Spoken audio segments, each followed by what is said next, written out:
और देखिए यूसीसी यानी यूनिफॉर्म सिविल कोड पर पूरे देश में चर्चा हो रही है और यही वजह है कि समान नागरिक संहिता के मुद्दे पर पूर्वांचल के वोटर्स की नब्ज टटोलने की कोशिश की है मेरे सहयोगी विपिन चौबे ने। देखिए हमारा खास शो मोदी और भाईजान।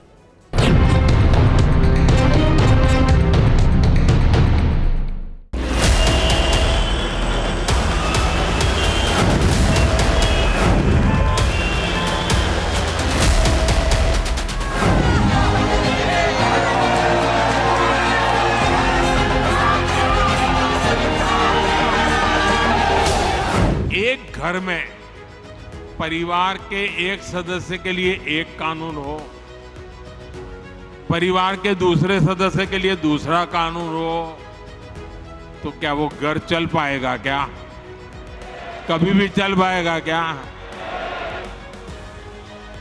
फिर ऐसी दोहरी व्यवस्था से देश कैसे चल पाएगा?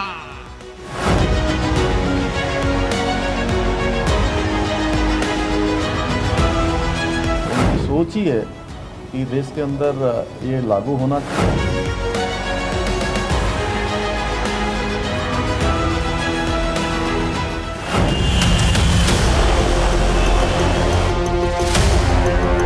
ये सबके लिए होना चाहिए, कोई प्रॉब्लम नहीं। कोई प्रॉब्लम नहीं। मुस्लिम महिलाओं की स्थिति बदली है, मगर ये समझने वालों के लिए काफी लोग अभी पीछे रह गए हैं।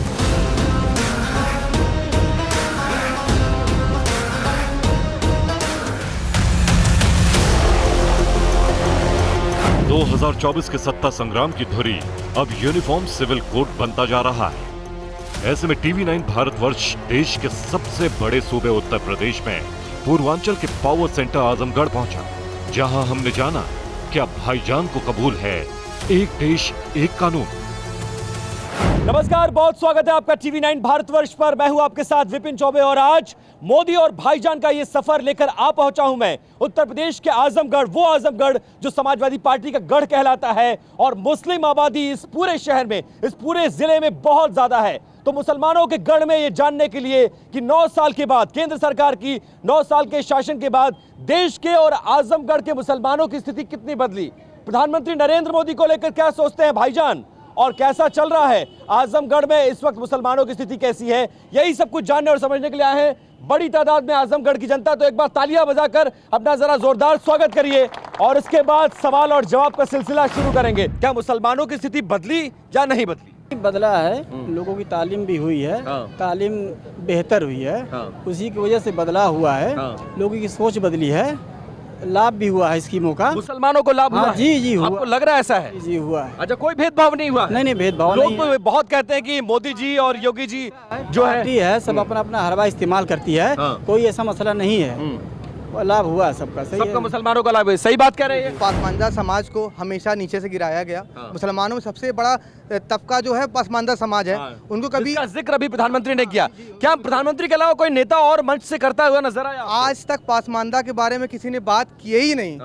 आज पहली बार मोदी जी ने पासमानदाओं की बात की है और हमें पूरी उम्मीद है कि 2024 में पूर्ण बहुमत से भाजपा की सरकार बनेगी इंशाल्लाह, ये कंफर्म। संसदीय चुनाव दिखा दिए ना, मुसलमानों ने जवाब दे दिया। ये जवाब किसको है? कांग्रेस को है या समाजवादी पार्टी को? ये कांग्रेस को नहीं है, समाजवादी को नहीं है, पूरा समर्थन बीजेपी को है। ये समझ लें, उनको कहने की जरूरत। जवाब जो है उन पार्टियों को भी है जिनको आप सालों से, दशकों से वोट करते हैं।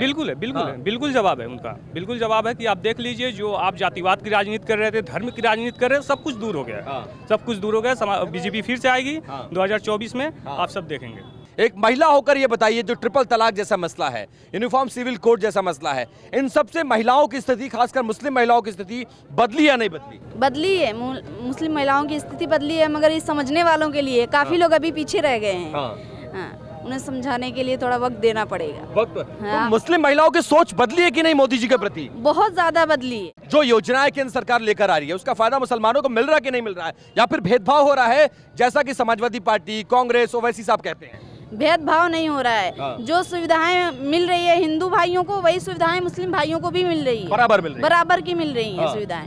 ये तो अलग अलग इंसान की सोचने की हुई है। कोई भी बात अगर मन गढ़त कह दी जाए तो उसमें हम क्या कर सकते हैं? योजना जितनी भी आई है सारे लोगों को मिली है, मुसलमानों को मिली है, हिंदू को मिली है। जैसे आप एक रेशियो लेंगे, जैसे आप मोदी का मतलब योजना ले लीजिए, आवास का ले लीजिए, ज्यादातर मुझे लगता है कि 38% मुसलमान पाए हैं। ये तो 38%, मतलब इस प्रदेश की पॉपुलेशन लगभग 18 से 20% है और 38% मुसलमानों को मिला है जी। हाँ। जैसे कि क्या नाम है, उसके बाद किसान योजना ले लीजिए, फिर गैस की योजना ले लीजिए, सारी योजना की मुसलमान मिला है। आयुष्मान योजना का फायदा मिला कि नहीं ज्यादा मिला? फायदा जो मुसलमानों को हुआ है वो 5 लाख का जो आयुष्मान मिला है। जैसे कि कोई भी गरीब आदमी कहीं वेदांता चला जाए, कहीं चला जाए, हर जगह ये योजना का लाभ ले सकता है ना। इसके अलावा आज तक ये योजना थी नहीं, ना कभी हो पाएगी। देश में कानून एक होना चाहिए या दोनों के लिए अलग अलग कानून होना चाहिए? एक ही होना चाहिए। एक ही होना चाहिए। तो मोदी जी जो कह रहे हैं कि यूनिफॉर्म सिविल कोड हम ला रहे हैं, इसको लेकर कई नेताओं के पेट में दर्द हो गया है। समाजवादी पार्टी के सांसद कुछ और बोल रहे हैं, ओवैसी साहब कुछ और बोल रहे हैं। आजमगढ़ का मुसलमान क्या महसूस करता है? क्या यूनिफॉर्म सिविल कोड जैसा कानून आना चाहिए? एक देश एक कानून, चाहे वो हिंदू और चाहे मुसलमान, सबके लिए होना चाहिए। कोई प्रॉब्लम नहीं है। कोई प्रॉब्लम नहीं। नहीं मुसलमानों को कोई समस्या नहीं है इससे? नहीं। नेताओं को क्यों समस्या हो रही है? नेता इसलिए है कि मतलब वो सत्ता में आना चाह रहे हैं। हाँ। और यही सब कुछ बोलेंगे तभी ना सत्ता में आएंगे, ऐसे तो आएंगे नहीं।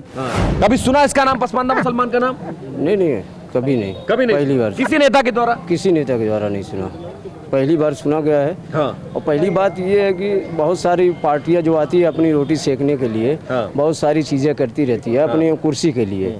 तो जब से ये हमारी बीजेपी भारतीय जनता पार्टी आई है, तब से हम जो मुसलमान हैं एकदम आराम से खुश है। चाहे हिंदू हो चाहे मुस्लिम हो, कोई भी हो, सबको मुफ्त में राशन मिल रहा है। बीजेपी वफादार पार्टी है कि बेवफा पार्टी है मुसलमानों के लिए? वफादार पार्टी है। वफादार पार्टी है। ये मुसलमान कर रहा है आजमगढ़ का?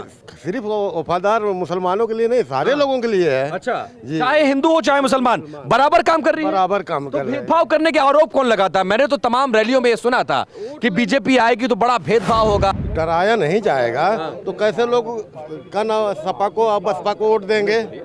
डरा के रखा जाएगा तभी ना सपा को बसपा को वोट देंगे। 24 में राहुल जी प्रधानमंत्री बन रहे हैं कि नहीं बन रहे हैं? मोदी हाँ? मोदी बना। नाम बताइए अपना, हमको लग रहा है आप हिंदू हैं। सरफराज सरफराज? अरे ये सरफराज भाई कह रहे हैं ये बात? सरफराज भाई कह रहे हैं ये हम ही बात? कह रहे हैं, हर चीज दिए हम। क्या दिया हमको बताइए, 5 चीजें हमको अरे बताइए। गैस दिए हैं, हाँ। मकान बनवाए हैं, हाँ। आवास नहीं, कुछ कहा ना दिए हैं यहाँ। हर राशन मिला है, आयुष्मान कार्ड बना? आयुष्मान कार्ड बना है। मुसलमान आप ही के धर्म के लोग कहते हैं ये बात। मुसलमान जो है अब भारतीय जनता पार्टी की तरफ जो है देख रहा है, क्योंकि उसे जो है बहुत सहूलियत मिल रही है। हर चीज योजना मोदी जी ये नहीं देख रहे हैं कि मुसलमान है या हिंदू है, हर योजना घर तक पहुंच रही। कुछ योजनाएं का नाम बता सकते हैं आप मुझे? सारी योजनाएं, जैसे कि विकास भवन से दुनिया भर की योजनाएं हैं। जैसे राशन मिल रहा है आपको, जो है विकास भवन, वो जो है मकान मिल रहे हैं, बने बनाए मकान मिल रहे हैं। दुनिया भर की जो है गैस भी मिलती है, गैस भी है। बैठी है, छूट जाती थी, लोग परेशान करते हैं, तो उससे तो बच रहे हैं कम से कम ही है। मोदी ने थोड़ा अच्छा काम किया है 3 तलाक वाला। अब जरा कोई लड़की को तलाक दे के दिखावे, पहले 3 तलाक का मामला फंस जाए बीच में, तो इससे अच्छा काम कौन करेगा? नरेंद्र मोदी कर रहे हैं, भारतीय जनता पार्टी कर रही है। तो अगर मान लो भारतीय जनता पार्टी के साथ नहीं मिलकर चलेंगे तो फिर कहाँ जाएंगे हम तो भारतीय जनता पार्टी के साथ हैं। इस बार मियाँ भाईजान जो है ना, भारतीय जनता पार्टी का बटन इस कदर दबाएगा कि इंशाल्लाह छा जाएगा। योगी जी के राज में कहीं को निकल जाओ, रात को 12 बजे भी आप निकल जाना, 2 बजे भी खेतों में चले जाना, अगर आपको कोई छेड़ दे तो 24 में कौन आ रहा है? 24 में मोदी जी आ रहे हैं भाई, खुल्दम खुल्द आ रहे हैं, खुल्दम खुल्द आ रहे हैं। उससे पहले इतनी सरकारें आई है, किसी सरकार ने किसी गरीब को घर दिया है? ये मोदी सरकार, योगी सरकार ने घर दिया है लोगों के बनाने के लिए, रहने के लिए। जो झोपड़पट्टी में रह रहे थे आज वो अपने घर में रह रहे हैं। जो बेचारे राशन के लिए परेशान थे, कुछ लोग ऐसे हैं जिनके घर में राशन भी नहीं होता खाने के लिए, उनको योगी जी मोदी जी राशन भी दे रहे हैं अपनी तरफ से। ये तो किसी सरकार ने आज तक किया ही नहीं है। इसमें मुसलमान बहुत खुश है। पहले जो सरकारें थी उसमें और इस सरकार में ज़मीन और आसमान का फ़र्क है। आज तक जब से योगी जी आए हैं यूपी के अंदर, एक भी किसी तरह का दंगा नहीं हुआ। और जो सरकारों ने जो काम किया, पहले सरकारों ने क्या किया हम नहीं जानते, लेकिन ये सरकार जो काम कर रही है, अच्छे घर दिए, अच्छी रोड दे दिया है। आप देखिए बिजली पानी 24 घंटे आ रहा है। कांग्रेस ने सिर्फ एक काम किया है, मुसलमानों के दिल में भय बिठाने का काम किया कि नरेंद्र मोदी आपके दुश्मन है। बस। ये किसने किया? नहीं, कांग्रेस ने, मतलब ये बस इतना किया है कांग्रेस ने। 70 साल बाद दिया ही कुछ नहीं। अगर कोई बीमार हो जाए, मोदी जी का आयुष्मान कार्ड काम आवे, गरीब आदमी कहाँ से लावेगा? 5 लाख रुपए एकदम मिले। तो मोदी जी ने भेदभाव खत्म कर दिया, गुंडागर्दी खत्म कर दी। मुसलमानों के नेता हुआ है जो मुसलमानों की हमदर्दी करेगा, नरेंद्र मोदी जी। ये सही कह रहे हैं क्या? बिल्कुल सही कह रहे हैं। सही कह रहे हैं? रेस बन रहे हैं, ये सब हो रहा है। अब दिल्ली से आप 2.5 घंटे के अंदर मुसरी पहुंच जाएंगे, सब यात्रा इसके लिए सबके लिए हो रहा है ना, तो सब विकास ही हो रहा है। अब विकास पे सब वोट देते हैं। बहुत फर्क है, क्या फर्क महसूस करते हैं? मतलब जो भेदभाव पहले थे ना वो नहीं है। अब नहीं है। ये तो भेदभाव पहले सुना था ना, देखा कहाँ था? हमने देखा सुना था कि ये हो गया, ये हो गया, अरे वो हो गया, वहाँ इसको ऐसे कर दिया, ऐसे कर। कुछ लोगों ने वीडियो बना के उसमें मोबाइल पे भी डाली है, उससे भी कुछ लोग भटके। अब पता नहीं वो वीडियो हकीकत होती थी या कैसे बनती थी, ये तो हम भले। बाकी अब जो पहले वाली बात थी वो नहीं है, अब वो नहीं है। मोदी जी से कोई किसी प्रकार का नफरत नहीं है, नहीं बैर नहीं, कोई नफरत, कोई बैर नहीं है। मोदी जी ने 9 साल के कार्यकाल में जितना काम किया है, वो एक कहावत है कि सबको साथ लेकर चलो, सबको साथ, सबका विकास, सबका भरोसा। सबका भरोसा हासिल किया है। कोई शौचालय योजना हम लाभ ले रहे हैं, सारा लाभ हम ले रहे हैं। आयुष्मान भारत का कार्ड है, 9 लाख लोगों का बना है, जिसमें 3 लाख हमारे मुस्लिम भाई का बना है। हमारे पास ऑन रिकॉर्ड है, ये नहीं कि मैं फेक कर रहा हूँ, ऑन रिकॉर्ड है, 3 लाख मुसलमानों का बना है। जिस आजमगढ़ की धरती पर कभी समाजवादी साइकिल फर्राटे से दौड़ती रही, वहां विजय के केसरिया रथ पर सवार मोदी योगी की जोड़ी ने बने बनाए समीकरण ध्वस्त कर दिए। आजमगढ़ में यादव मतदाता 26%, जबकि मुस्लिम वोटर 24% है। लेकिन यहां 2022 के उपचुनाव में बीजेपी के दिनेश लाल निरहुआ ने समाजवादी पार्टी के धर्मेंद्र यादव को शिकस्त दे दी। यानी आजमगढ़ साख और सम्मान की लड़ाई है, जिसे लेकर 2024 से पहले सियासी बिसात बिछनी शुरू हो चुकी है। सवाल है, आजमगढ़ के मुसलमान इस संग्राम को लेकर क्या सोचते हैं? हमने यही जानने के लिए मुबारकपुर का रुख किया।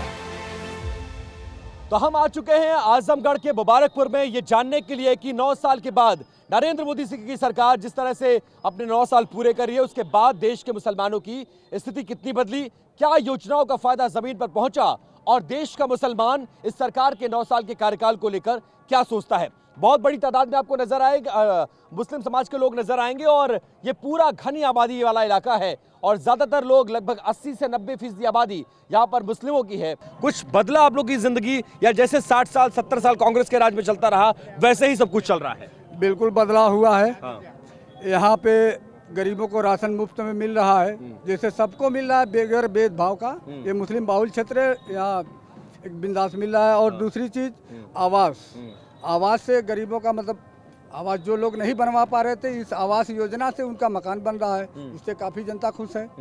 इसमें ये मुस्लिम बाहुल क्षेत्र है, कोई दिक्कत नहीं है किसी को, सबको बगैर भेदभाव का मिल रहा है। जितना हिंदू फायदा नहीं उठाए हैं, उससे कई गुना मेरी जानकारी में मुस्लिम फायदा उठाए हैं। और सबसे ज्यादा आयुष्मान कार्ड मुस्लिम का बना है, कहिए तो मैं गिनती करके दिखा दूं आपको। और फिर पहली बात कि जो यहाँ शौचालय बना है, आवास बना है, जिसके घर में सिलेंडर नहीं है, जिसके घर में बच्चे भूखे मरते थे, उनके घर में आज खाना बन रहा है। किसकी वजह से बन रहा है? सरकार की वजह से बन रहा है। आज तक कौन सी सरकार दी थी, किसके घर में अनाज भेजी थी?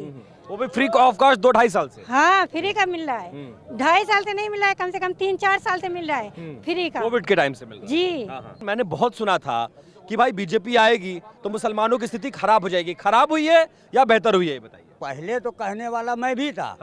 क्या कहते थे? सरकार आएगी, भाजपा आएगी तो बहुत बुरा होगा। क्या बुरा होगा? क्या क्या बुरा हुआ? क्या क्या एक्सपेक्टेशन क्या कहा जाता था? यही कहा जाता था कि भाजपा आ जाएगी तो ये दंगा होगा, जो है हिंदुस्तान से मुसलमान को निकाल देंगे। मगर ऐसा कुछ नहीं हुआ, लोग आस ताकते रह गए। विपक्ष वाले ये आस ताकते रह गए कि ये मोदी कोई कदम उठाए, लेकिन ऐसा कुछ नहीं हुआ। ऐसा कुछ नहीं। आज क्या स्थिति है आजमगढ़ के मुसलमानों की? बेहतर है। पहले सारी योजनाओं का फायदा मिल रहा है। जी। सबको आवास मिल रहा है। जी। जो भर रहा है फॉर्म उसको मिल रहा है। जी। आयुष्मान कार्ड का फायदा मिल रहा है। उज्ज्वला का फायदा मिल रहा है। जी। सरकार जो है महंगाई पर जो है अपना जो है नजरिया नहीं दिखा रही है। ठीक है, महंगाई पे काम करने की जरूरत है। महंगाई को काबू में नहीं ला पा रही है। और जो भी विकास तो हो रहा है, बेहतर हो रहा है, सबके लिए हो रहा है, एक बराबर हो रहा है, कोई भेदभाव नहीं हो रहा है। महंगाई पर जो है बिल्कुल अपनी बात महंगाई तो पूरा नहीं, लेकिन महंगाई तो सबके लिए ना, कोई हिंदू मुसलमान तो नहीं। हम ये जानना, हम जिस लिए आए हैं वो समझिए। महंगाई को खत्म करने के लिए आई थी। ठीक बात है, खत्म करना चाहिए। गरीबों को ऊपर लाने के लिए आ रहे, गरीब और नीचे जा रहे हैं, और जो है बड़े हैं और बड़े ऊपर जो हो रहे हैं। तो मुसलमानों के लिए मुसलमानों के लिए सरकार कुछ की है कि नहीं की है, ये बताइए। सबको लिए सबको कर रही है। ऐसा कहा जाता था कि मुसलमानों के लिए भेदभाव वाली सरकार है, कोई भेदभाव नहीं हो रहा है। हमें तो नहीं लगता है मुबारकपुर में कोई कच्चा मकान बचा है, इतना ज़्यादा मिला है। कोई गली का नाम हम लोगों ने प्रधानमंत्री आवास गली रख दिया है। और दूसरी बात महंगाई की जहाँ तक बात है, ये महंगाई कोविड जो आया इससे पूरे हिंदुस्तान की अर्थव्यवस्था जो इनकम जो था वो बंद हो गया था। हिंदुस्तान ही नहीं पूरी दुनिया में महंगाई आई। ये है देखिए आजमगढ़ के मुसलमानों की राय। कल फिर किसी और इलाकों में कुछ और मुस्लिमों से बातचीत, कुछ और जानने की कोशिश करेंगे कि देश में क्या हो रहा है, मुसलमानों की स्थिति को लेकर बातचीत करेंगे। चर्चा जारी रहेगी। बने रहिए TV9 भारतवर्ष के साथ।